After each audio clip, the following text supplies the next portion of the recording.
omega oxidation. Omega oxidation, like alpha oxidation, is another minor oxidative pathway that lipids undergo. അപ്പോൾ അത് എന്തൊക്കെയാണെന്ന് നമുക്ക് നോക്കാം.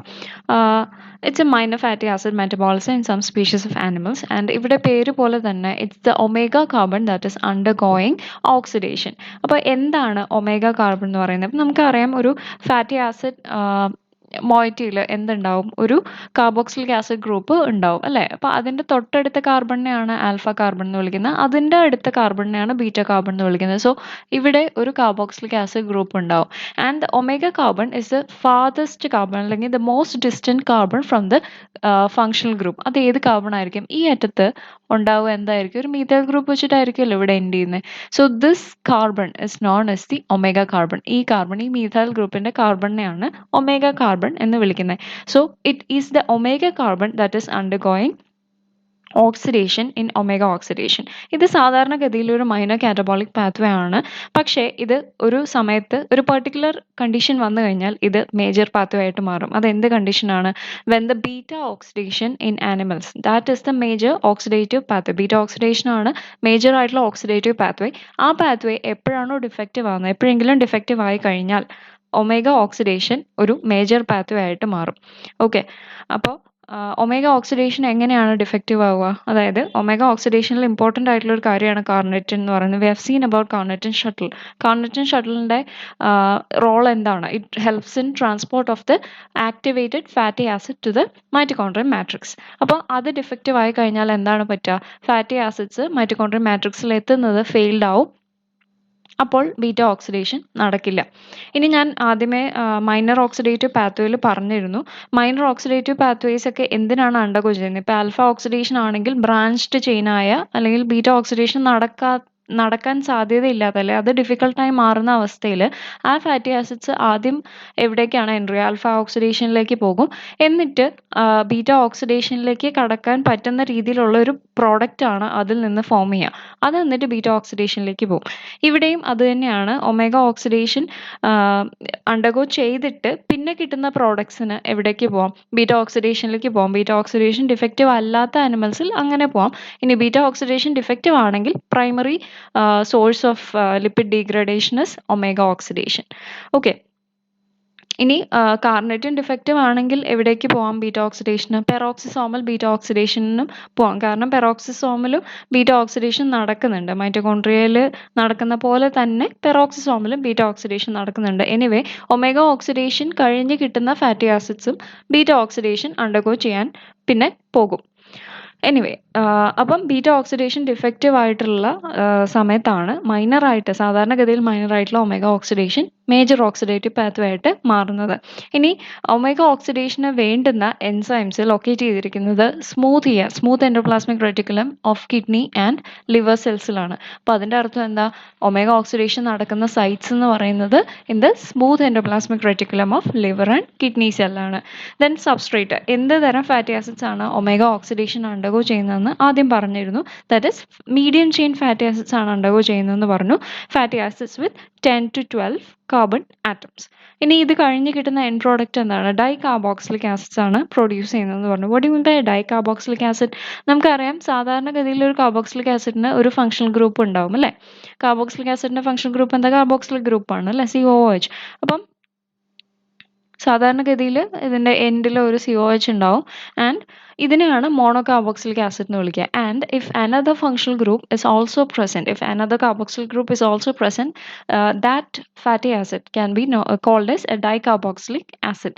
അപ്പം ഇങ്ങനെയും ഇവിടെ ഈ എൻഡിൽ ഒരു ഫാറ്റി ആസിഡ് അല്ലെങ്കിൽ ഒരു കാർബോക്സിലിക് ആസിഡ് ഗ്രൂപ്പ് ഉണ്ടെങ്കിൽ അതിനെയാണ് ഡൈകാർബോക്സിലിക് ആസിഡ് എന്ന് വിളിക്കുക. So now we'll look into the steps of omega oxidation. First step is the introduction of hydroxyl group into the omega carbon. അപ്പോൾ ഒമേഗ കാർബൺ ഏതാണെന്ന് കാണിച്ചു തന്നു.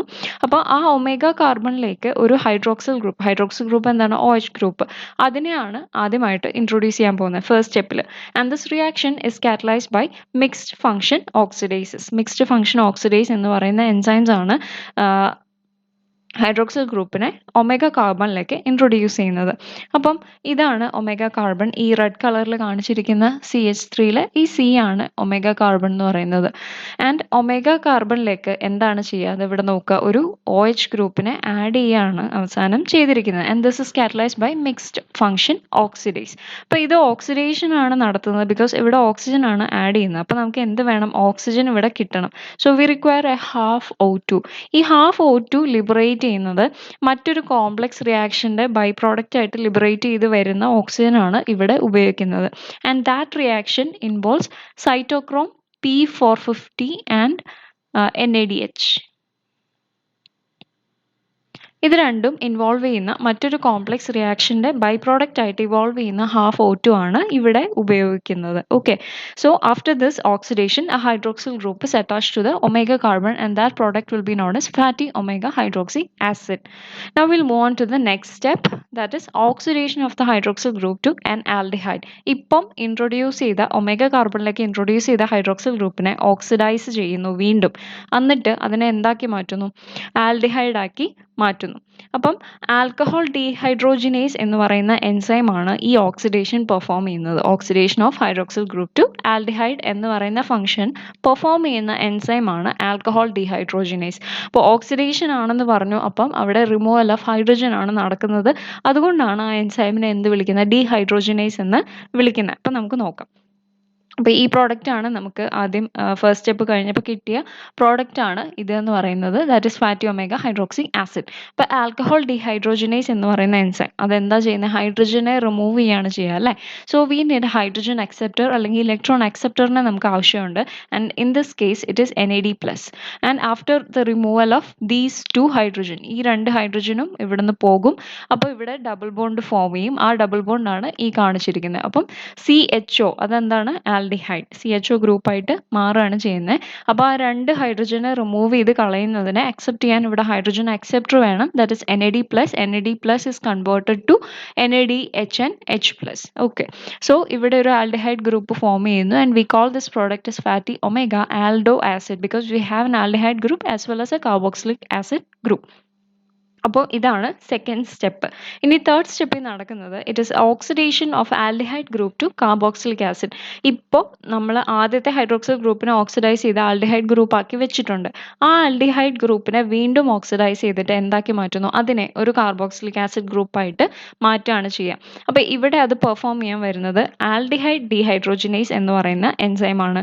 സോ ഇവിടെയും ഡീഹൈഡ്രോജിനേഷൻ തന്നെയാണ് നടക്കുന്നത്. So this is an oxidative step. So it is oxidized, the aldehyde is oxidized to carboxylic acid, producing a fatty acid with carboxyl group at each end. അപ്പോൾ 2 എൻഡിലും ഇപ്പോൾ carboxylic acid group ആയിക്കഴിഞ്ഞു. ഇതാണ് നമ്മുടെ കഴിഞ്ഞ step എന്ന് നമുക്ക് കിട്ടിയ product. We have an aldehyde as well as a carboxylic acid group. ഇനി അത് കഴിഞ്ഞ് ഇതാണ് ആൽഡിഹൈഡ് ഗ്രൂപ്പ്, ഇത് കാർബോക്സിലിക് ആസിഡ് ഗ്രൂപ്പ് ആയിരുന്നു. ഈ സ്റ്റെപ്പിൽ വർക്ക് ചെയ്യുന്ന എൻസൈം ആൽഡിഹൈഡ് ഡീഹൈഡ്രോജിനേസ് ആണ്. Again dehydrogenation is taking place. So we need A hydrogen acceptor അല്ലെങ്കിൽ ഇലക്ട്രോൺ അക്സെപ്റ്ററിനെ നമുക്ക് ആവശ്യമുണ്ട്. ഇവിടെയും അത് NAD+ ആണ്. And after accepting the hydrogen it becomes NADH+. Okay, so എന്തായിട്ട് മാറുന്നു? ആൽഡിഹൈഡ് ഗ്രൂപ്പ് വീണ്ടും ഒരു കാർബോക്സിലിക് ആസിഡ് ഗ്രൂപ്പായിട്ട് മാറുകയാണ് ചെയ്യുന്നത്. ആൻഡ് അപ്പോൾ നോക്കുക, ഇവിടെ 2 എൻഡിലും നമുക്കിപ്പം എന്തുണ്ട്? 2 എൻഡിലും ഓരോ കാർബോക്സിലിക് ആസിഡ് ഗ്രൂപ്പ്സ് ആണ് ഇപ്പോൾ പ്രസന്റ് ആയിട്ടുള്ളത്. സോ ഇവിടെ കാണുന്ന ഈ റെഡ് കളറിൽ കാണുന്നത് ഒരു കാർബോക്സിലിക് ആസിഡ് ഗ്രൂപ്പാണ്. ആൻഡ് ഈ റൈറ്റ് എൻഡിൽ ഓൾറെഡി കാർബോക്സിലിക് ആസിഡ് ഗ്രൂപ്പ് ഉണ്ടായിരുന്നു. So we have 2 carboxylic acid group now. അപ്പോൾ ഇത് ഒരു ഡൈ കാർബോക്സിലിക് ആസിഡ് ആണ്, that is fatty di carboxylic acid is formed. ഇനി ഈ ഉണ്ടായ പ്രോഡക്റ്റ് നേരത്തെ പറഞ്ഞിരുന്നു, di carboxylic acid group acid ആണ് ഇതിന്റെ എൻ പ്രോഡക്റ്റ് എന്ന് പറഞ്ഞിരുന്നു. ആ എൻ പ്രോഡക്റ്റിന് ഇനി എങ്ങോട്ടേക്ക് പോകാം? ബീറ്റ ഓക്സിഡേഷനിലേക്ക് വേണമെങ്കിൽ പോകാനായിട്ട് പറ്റും. So at this point either N can be attached to coenzyme A. രണ്ട് എൻഡിലും ഇപ്പോൾ കാർബോക്സിലിക് ആസിഡ് ഉണ്ട്. അപ്പോൾ അതിലേക്ക് വേണമെങ്കിൽ കോഎൻസൈമെ അറ്റാച്ച് ചെയ്യാം. അല്ലെങ്കിൽ മോളിക്യൂളിന് ഡയറക്റ്റ് ആയിട്ട് എവിടേക്ക് പോകാം, ബീറ്റ ഓക്സിഡേഷൻ അണ്ടർഗോ ചെയ്യാം. നോർമൽ റൂട്ടിൽ ബീറ്റ ഓക്സിഡേഷൻ അണ്ടർഗോ ചെയ്യാനായിട്ട് പോകാം. ഇനി ബീറ്റ ഓക്സിഡേഷൻ അണ്ടർഗോ ചെയ്യുമ്പം ഈ ഡബിൾ എൻഡഡ് ഫാറ്റി ആസിഡ്സ് ഓരോ സ്റ്റെപ്പ് കഴിഞ്ഞ് അതിൻ്റെ ഫലമായിട്ട് ബീറ്റ ഓക്സിഡേഷൻ കഴിയുമ്പോൾ ഈ ഫാറ്റി ആസിഡ്സ് 2 തരം ഫാറ്റി ആസിഡ്സ് പ്രൊഡ്യൂസ് ചെയ്യാം. അവരും ഡൈകാർബോക്സിലിക് ആസിഡ്സ് ആണ്. അത് ഒന്ന് സക്സിനിക് ആസിഡ് ആണ്.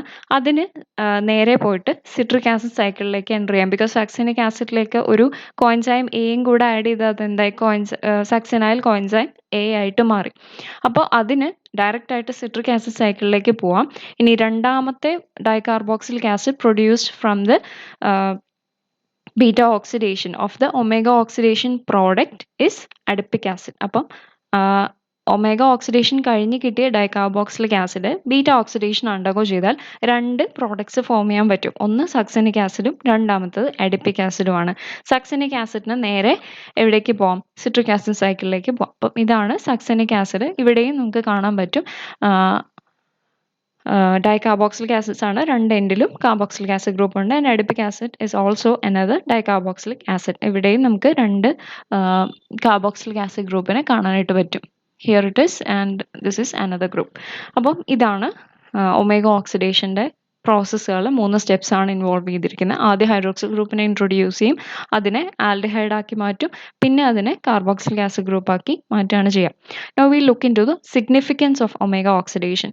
So it's a subsidiary pathway for beta oxidation of fatty acids when beta oxidation is blocked.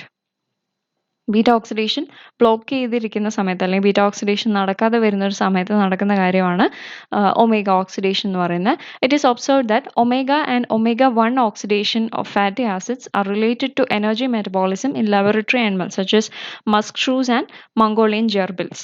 അപ്പം ചില ലബോറട്ടറി ആനിമൽസിൽ എനർജി ഡിറൈവ് ചെയ്യാൻ വേണ്ടി ഉപയോഗിക്കുന്ന പാത്വേ ആയിട്ട് ഒമേഗ ഓക്സിഡേഷനെയും ഒമേഗ 1 ഓക്സിഡേഷനെയും ഒമേഗ 1 ഫാറ്റി ആസിഡുകളുടെ ഓക്സിഡേഷനും കാണാറുണ്ട്. എന്താണ് ഈ ഒമേഗ ആൻഡ് ഒമേഗ 1 ഓക്സിഡേഷൻ? അപ്പം ഒമേഗ കാർബൺ എന്താണെന്ന് പറഞ്ഞായിരുന്നു.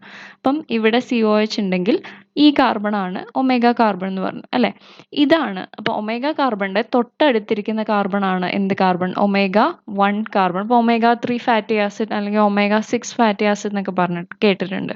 അപ്പം ഒമേഗ 1 എന്ന് പറയുന്ന പൊസിഷൻ ഇതാണ്. അപ്പം ഒമേഗ പൊസിഷനിൽ നിന്ന് എന്തൊക്കെ എത്രത്തോളം മാറിയിരിക്കുന്നു എന്നുള്ളതാണ് ആ പൊസിഷൻ സൂചിപ്പിക്കുന്നത്. അപ്പോൾ ഇതാണ് ഒമേഗ 2 ഒമേഗ 3 എന്നും പറഞ്ഞിട്ട് അങ്ങനെ പോകും. സോ ഈ ഒമേഗ 1 ഓക്സിഡേഷൻ എന്ന് പറയുന്നത് എന്താ? ഇവിടെ ഈ പൊസിഷൻ ഒമേഗ 1 പൊസിഷനിലായിരിക്കും എന്ത് നടക്കുന്നത്? ഓക്സിഡേഷൻ നടക്കുന്നത്. സോ അങ്ങനത്തെ ഫാറ്റി ആസിഡ്സ് അല്ലെങ്കിൽ ഒമേഗ ഓക്സിഡേഷനും ഒമേഗ 1 ഓക്സിഡേഷനും ചില ലബോറട്ടറി ആനിമൽസിൽ എനർജി ഡിറൈവ് ചെയ്യാനുള്ള ഒരു മെറ്റബോളിക് പാത്വേ ആയിട്ട് കാണാറുണ്ട്. Then studies confirm that omega and omega 1 oxidation play a crucial role in the production of insect pheromone of honeybee and in the formation of biopolyesters of higher plants. അപ്പം ഈ oxidation വഴി omega ഓക്സിഡേഷനും omega 1 ഓക്സിഡേഷനും വഴി honey ബീസിൽ pheromone produce ചെയ്യുന്നതായിട്ടും അതുപോലെ higher പ്ലാന്റ്സിൽ ബയോപോളിയസ്റ്റേഴ്സ് അതെന്തൊക്കെയാണ്? ഇപ്പോൾ റെസിൻസുകളൊക്കെ ബയോപോളിയസ്റ്റർ ആണ്. അപ്പോൾ resins ഒക്കെ പോലുള്ള ബയോപോളിയസ്റ്റേഴ്സ് ഹയർ പ്ലാന്റ്സിൽ ഫോം ചെയ്യുന്നത് ഒമേഗ ആൻഡ് ഒമേഗ 1 ഓക്സിഡേഷൻ വഴിയാണെന്നാണ് പറയുന്നത്. Then studies have also demonstrated that omega oxidation serves to provide succinyl coenzyme for citric acid cycle. നേരത്തെ പറഞ്ഞു സക്സിനിക് ആസിഡ് ഉണ്ടായാൽ അത് സിട്രിക് ആസിഡ് സൈക്കിളിലേക്ക് പോകുമെന്ന് പറഞ്ഞു. സോ സിട്രിക് ആസിഡ് സൈക്കിളിന് സക്സിനൈൽ കോഎൻസൈം എ സപ്ലൈ ചെയ്യുന്ന ഒരു പാത്വേ കൂടിയാണ് omega oxidation. And also for gluconeogenesis under conditions of starvation and diabetes. അപ്പം ഈ 2 കണ്ടീഷനിൽ സ്റ്റാർവേഷൻ ആണെങ്കിലും അല്ലെങ്കിൽ എക്സ്ട്രീം ഡയബറ്റീസ് ആണെങ്കിലും ഗ്ലൂക്കോസിൻ്റെ അവൈലബിലിറ്റി കുറവായിരിക്കുമല്ലോ. അപ്പോൾ ഗ്ലൂക്കോനിയോജെനസിസ് നടക്കണമെങ്കിൽ സക്സിനൈൽ കോഎൻസൈം, ഗ്ലൂക്കോനിയോജെനസിസ് എന്താണെന്ന് പറഞ്ഞായിരുന്നു. Production of glucose from non carbohydrate സോഴ്സിനെയാണ് ഗ്ലൂക്കോനിയോജെനസിസ് എന്ന് പറയുന്നത്. അപ്പോൾ ആ പ്രോസസ്സിന് വേണ്ടി റോ മെറ്റീരിയലായിട്ട് സക്സിനിക് ആസിഡിനെ സപ്ലൈ ചെയ്യുന്ന ഒരു പാത്വേയും കൂടിയാണ് ഒമേഗ ഓക്സിഡേഷൻ. അപ്പോൾ ഇത്രയൊക്കെ ഉള്ളൂ ഒമേഗ ഓക്സിഡേഷനും അതിൻ്റെ സിഗ്നിഫിക്കൻസും.